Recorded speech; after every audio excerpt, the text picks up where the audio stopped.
Acts 7:48. Howbeit the Most High dwelleth not in temples made with hands, as said the prophet. Heaven is my throne, and earth is my footstool. What house will you build me, said the Lord? Or what is the place of my rest? Had not my hand made all these things? Giving all praise, honor, and glory to the Most High Power of Israel, Yahweh, Ba'Shem HaMashiach Yahweh Shai. Double honors to mighty men, the elders, and the apostles in the community, waking up the lost sheep of the house of Israel in these last days. Peace and blessings to everyone doing this truth and humbleness and sincerity. Again, I'm going to say Shalom. This short lesson, I want to bring this out. So I'm watching as of late, and I like end time headlines. End time headlines bring a lot of, end time related news. Okay, and it's a good app to follow. Going into the end time wars, rumors, and wars. It's a good app to have. It's a good app to use. But I was looking at some of the videos. They keep pushing this third temple, okay? And I had to deal with this in Catholicism and Christianity. They always push this third temple doctrine. And I went into it from their website, and it's an everybody doctrine. And a third temple has to be built so Christ can return. That's not really biblical. Okay. I'm just coming off the notification. It says a third temple is coming. And this notification reads, the next phase for the real heifers in preparations for a coming third temple being prepared. Okay. And there are other articles going into third third temple. My argument is, and the brothers, okay, the prophets, the brothers standing camp, they didn't destroy this doctrine 100 times over, probably. Okay, who is the church? Who is the church according to thus said the Lord? Is it a building? Okay, is it a building made with hands of men? Okay. Okay, is it this one world religion that's set up? You have 3 temples being set up there, but it's like that what's that wickedness called? Coexist. It's basically all the religions in one, and that's set up to combat the Hebrew Israelites. But is the Most High really in those temples? La-ah. We're going to go into the breakdown of the church, and I'm going to end this video. We're just going to get the scriptures. Okay? Let's get the classic. Let's get 2 Corinthians 6. Yeah, the church, okay, the church is a body of people. Got nothing to do with a temple. Okay? And it's a shame how these evangelicals week after week try to confront the Hebrew Israelites and get shredded with the word, because the Most High not in no temple. He's not in no church. That third temple that's being promoted is going to get burnt to hell. Okay? 2 Corinthians 6 and 16. Let's get that. Let's just cut this up.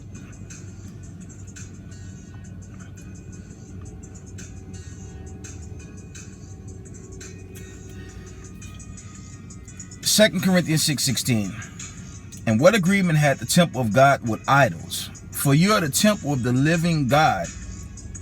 As God has said, I will dwell in them and walk in them, and I will be their God, and they shall be my people. It's got nothing to do with a temple. This is talking about a body of people, chiefly the children of Israel. Okay, 2 Corinthians 6:17. And this agashing on this temple, Sunday church, this cathedral, all that wickedness that go on in Babylon the Great. The Most High, His Spirit not in these buildings, man. Okay. 2 Corinthians 6:17. Wherefore come out from among them, and be ye separate, said the Lord, and touch not the unclean thing, and I will receive you. Okay. And will be a father unto you, and you shall be my sons and daughters, said the Lord Almighty.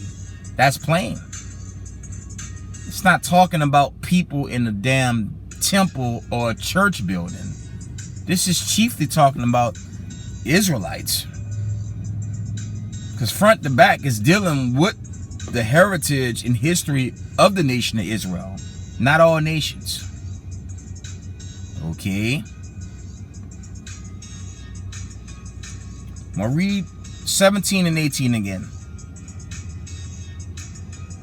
Wherefore come out from among them, and be ye separate, said the Lord, and touch not the unclean thing, and I will receive you, and will be a father unto you, and ye shall be my sons and daughters, said the Lord Almighty. That's plain.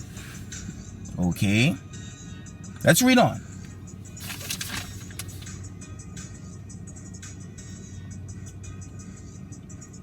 Let's deal with the church Slakia in the 1 Corinthians account. I know what I want. 1 Corinthians, we're going to read 10:1-4. Yeah, and for you evangelicals with your megaphone, y'all got to prove everybody was among the Israelites during that first Exodus. Okay, now you might have had some heathens in that first account, but I believe the account is Numbers the 11th chapter, and they were destroyed. Because the Most High was never dealing with them. He was always dealing with the Israelites. All the way to the end. It's only been about the nation of Israel. Not racism, white supremacy, and them other nations. It's never going to happen. Let's read. 1 Corinthians 10:1. Moreover, brethren, I would not that you should be ignorant how that all our fathers, no everybody fathers, how that all our fathers were under the cloud and all passed through the sea, and were all baptized unto Moses in the cloud and in the sea, and did eat of that same spiritual meat, and did drink the same spiritual drink, for they drank of the rock that followed them, and that rock was Christ. Okay, and that's a gashing on Old Testament only Israelites that says Christ not in the Torah. Okay, they says Christ not Christ is not recorded in the first 5 books. That's a damn lie. Okay. Gonna read it again. 1 Corinthians 10 and verse 4. And did all drink the same spiritual drink, for they drank of that spiritual rock that followed them, and that rock was Christ. Okay. And when you go up to verse 2 and go to the Exodus accounts, okay, it refers to Moses in the cloud and in the sea. You had the chariots doing that first Exodus, and the chariots, they coming back for this final Exodus back to the wilderness. Okay, everything links up. Okay, but who was the church? To the point, it was the nation of Israel. It was the 12 tribes of the children of Israel. Not everybody. Okay, let's read on. Let's deal with that church in the wilderness. Let's get Numbers 21. It shouldn't be long. I just want to share this because these accounts about this third temple, okay, brothers already brought out the one world religion and that setup, okay? And the Most High he gonna burn that to hellfire, man.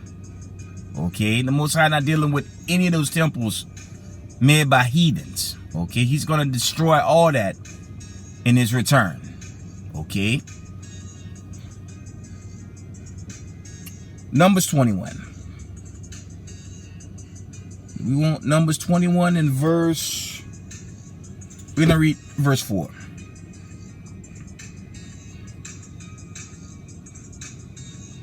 It says, and they journeyed from Mount Hor by the way of the Red Sea to compass the land of Edom. And the soul of the people was much discouraged because of the way. When you go into that account, they actually warred the Edomites. Okay, reading on. Verse 5, and the people spake against God and against Moses. Where have you brought us up out of Egypt to die in the wilderness? For there is no bread, neither is there any water, and our soul loath this light bread. And the Lord sent fiery serpents among the people, and they bit the people, and much people of Israel died. Okay, because Israel was going off in that wilderness. They didn't call on Israel. They began to rebel after the initial Exodus. This is the ancient Exodus out of Egypt. The first Exodus, right?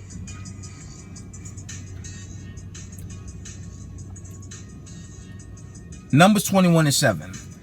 Therefore the people came to Moses and said, we have sinned, for we have spoken against the Lord and against thee. Pray unto the Lord that he take away the serpents from us.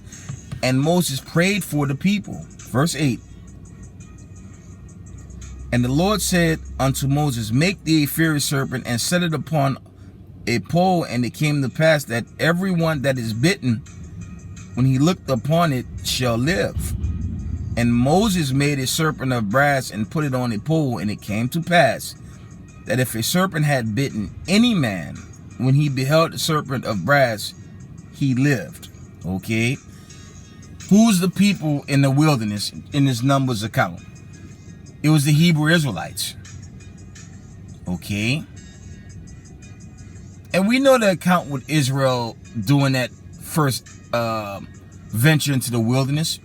Damn near all of them died except Joshua and his wife. Okay. I believe it was Joshua and Caleb. Those were the only two to make it. Everyone else perished. Okay. Because they went into sin and iniquity and continued to transgress the law, so they were destroyed. Okay. But to the point, that was Israel. That was no other nation in there, okay, except the 12 tribes of Israel. That's your temple. Not everybody. Okay. Let's read on. Let's continue on.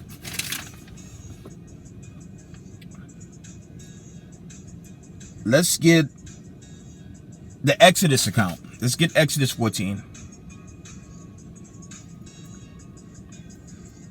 Because when these evangelicals approach the camps, you gotta know how to cut them. Okay.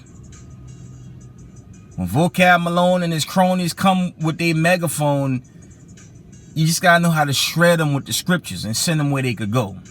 And all them evangelicals out there that try to bombard Israelite camps, they don't know the scriptures. Okay, they, for the most part, Slakia, they yell rhetoric. They don't have a scripture.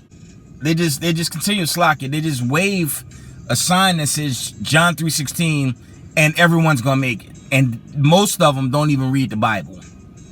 So it's not hard to shut them down. Okay. Exodus 14 and verse, we're going to read 1 and 2. It says, and the Lord spake unto Moses, saying, speak unto the children of Israel that they turn and encamp before Pitro, between Migdol and the sea, against Belsphon, before it shall you encamp by the sea. Who is encamping by the sea? Okay, and that's a gash on all you camp bangers that don't like camp. Israel was at camp, okay, by the sea. And Israel, again, it's going into the temple or church. Okay, the church was Israel, not a temple.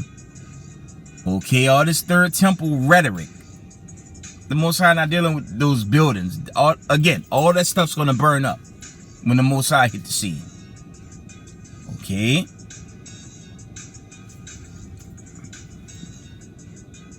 Let's read verse 3. It says, for Pharaoh will say of the children of Israel, they are entangled in the land. The wilderness has shut them in. Of course, we know Pharaoh was pursuing the Israelites after they were let go from captivity. This is dealing with the first Exodus. Okay. We're going to jump down to 12.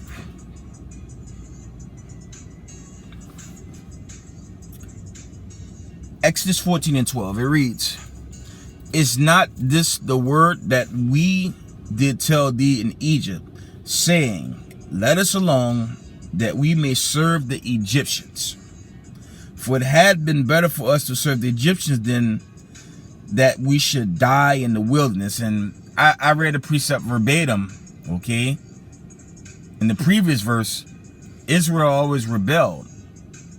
It's like Israel in America. A lot of Israelites don't want to leave America. They want to just live this fantasy land. Well, fantasy land about to get burnt by ICBM thermonuclear destruction. Fantasy land got to go because it's wicked. Okay? This Babylon the Great. It got to be destroyed. It's just a wicked kingdom. Okay? Let's read that again. Exodus 14 and 12. Is not this the word that we did tell thee in Egypt, saying, let us alone, that we may serve the Egyptians? For it had been better for us to serve the Egyptians than that we should die in the wilderness. And that's just wicked nigga stuff right there. Slakia for the language. Because most Israelites on this side, they won't make it. Yeah, that's your Zechariah 13 and 8, Romans 9 and 6, Hebrew Israelites. It's not for them anyways. Okay, the wicked of our people and that wicked seed in power, they're gonna perish together. Let's read on. Exodus 14 and verse 13. And Moses said unto the people, fear ye not, stand still and see the salvation of the Lord, which he will show to you today. For the Egyptians whom ye have seen today, you shall see them again no more forever. All praises. We know the account after that. The Israelites crossed the Red Sea. Okay, the Most High, he split the Red Sea, had the nation of Israel cross. You had Pharaoh and his armies try to pursue. And when the Israelites got to the top, the water drowned Pharaoh and his entire army. And they were destroyed. Okay. This time around, I mentioned the chariots. I said chariots are going to come in great number. Okay. I believe there's an account. It's either Revelations 11 or Revelation 7. There's an account where the Most High say, come up hither, because the chariot's going to start beaming up the Israelites. Okay? When all that nuclear fire and destruction, those walls of fire begin to tear this land up, Salakia, the chosen is going to be taken up. Okay? The wicked's going to be destroyed. Okay? Chosen is going to be beamed up, and the wicked And they're going to get destroyed in that fire and turned to ashes. Okay? That is the coming judgment. That's the pending judgment for America. It's going to get burnt to hell. Okay? I'm going to read that again. Because just like the ancient Egyptians perished forever, racism, white supremacy will perish forever along with the wicked. All praises. Exodus 14 and verse 13. And Moses said unto the people, fear ye not, stand still, and see the salvation of the Lord, which he will show to you today. For the Egyptians, Laki, whom ye have seen today, you shall see them again no more forever. And racism, white supremacy will suffer the same fate. That's a link up with Obadiah 1 and 18. Okay? When their time is up, they ain't never coming back. By Shema Mashiach Yahushai. They ain't never coming back either. Right?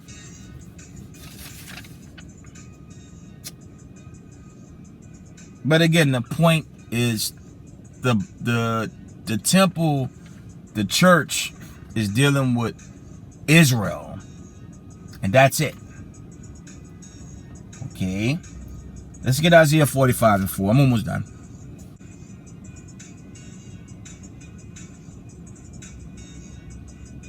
Isaiah 45 and verse 4. And this is a gashing on Christianity, man. Because them evangelicals with their megaphone, their doctrine is everybody. But that doctrine is not biblical. Okay, and I'm about to tell you why. I'm about to tell you what the scriptures, I'm about to show you with the scriptures why it's not biblical. Isaiah 45 and 4, it reads, for Jacob my servant's sake, and Israel mine elect, I have even called thee by thy name, and I have surnamed thee though thou hast not known me. Because Israel was punished, and the Most High cursed Israel, and he scattered them to the four corners of earth. Okay.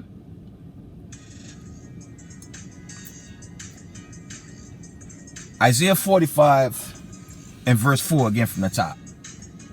For Jacob my servant's sake, and Israel mine elect, I have even called thee by thy name, I have surnamed thee, though thou hast not known me.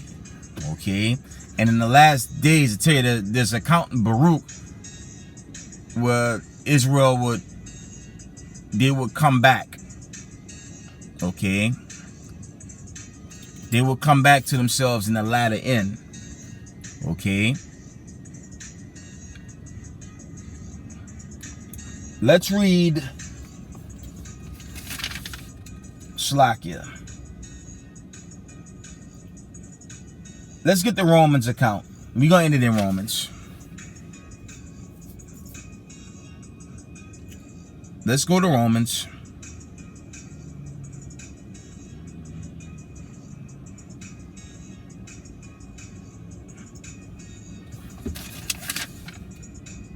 Let's get Romans 9 and 7.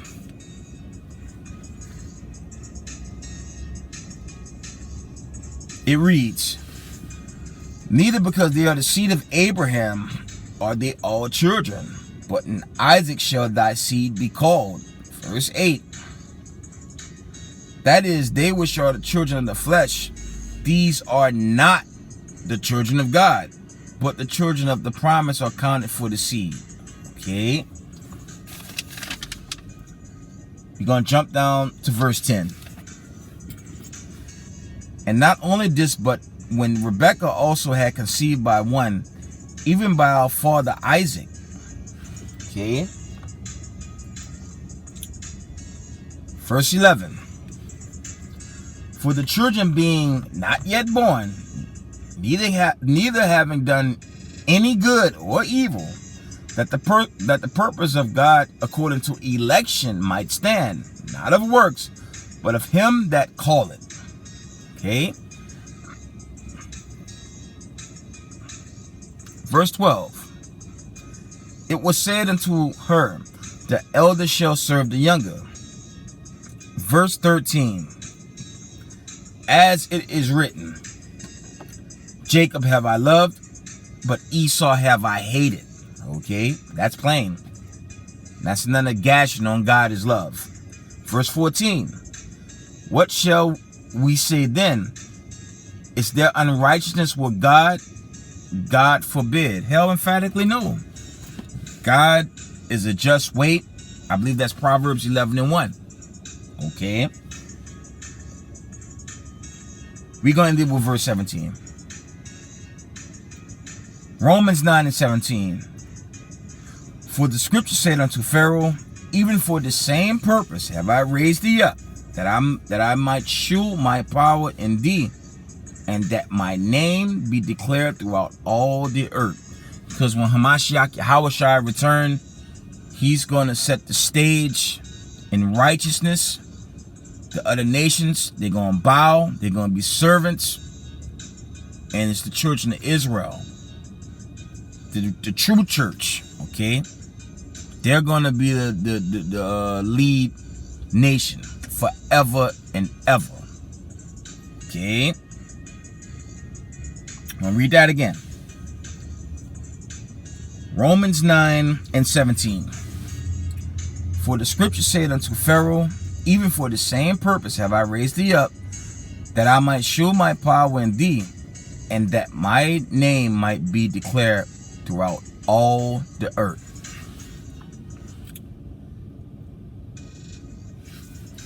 And with that, we give all praise, honor, and glory to the Most High Power of Israel, Yahweh, Ba'Shem Mashiach Yahushai. Double honors to the mighty men, the elders, and the apostles in the community, waking up the lost sheep of the house of Israel in these last days. Peace and blessings to everyone doing this truth and humbleness and sincerity. Israel, I love y'all. Shalom.